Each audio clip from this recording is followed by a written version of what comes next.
I remember a really hard lesson that I learned once at my granddaddy Crowley's house.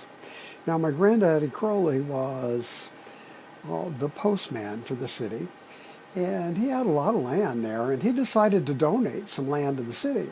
And he donated some land to the city and paid to have a lake dug there, and it eventually became a nice park. Well, we went there one year, and the lake had just been dug, and everything was kind of rough and muddy there. And I was pretty young. I wanted to go hunting. I was probably in junior high school.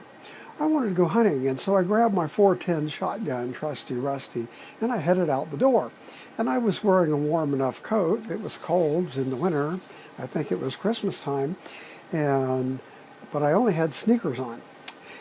And so I started walking, and I decided to walk over by the lake. I figured, well, I'll find something over there, a squirrel or a blue jay or something I can shoot at. Well, I got over to the lake, and there was nothing around to shoot at, and I decided to walk around the lake. Well, I discovered that right near the edge of the water, maybe 6 feet back from the shore, ice crystals were oozing out of the ground, and they were sticking up like trees about that tall. And it was really interesting. I mean, just forests of them. It was like a whole layer of them, maybe it was maybe a strip 2 feet wide. Then it went all around the lake, and the crystals were pretty close together. And I discovered if you stepped on them, they would crunch. And so that was kind of neat. And so I started walking around the lake, crunching on these crystals, just crunch, crunch, crunch, crunch, crunch, crunch, walking around the lake, just having a good old time.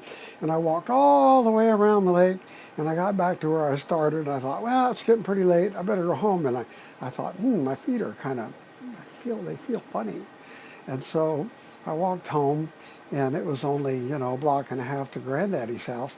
And I went to Granddaddy's house, and I said, Mom, my feet kind of feel funny. And she says, well, let's look at your shoes.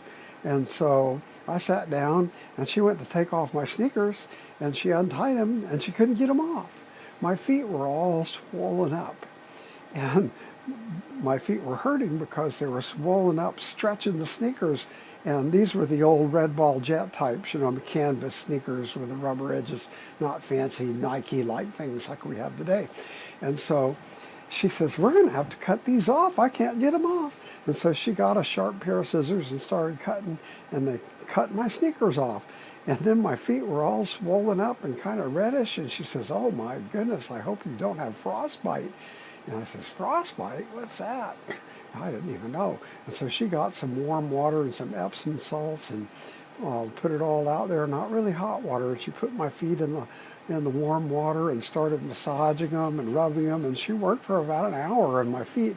And little by little, I began to get the tingly feeling back in my feet. And everything was fine. But that was a lesson I learned. If you're ever out hunting or fishing or whatever, and you see ice crystals growing out of the ground, don't walk on them. Bad idea.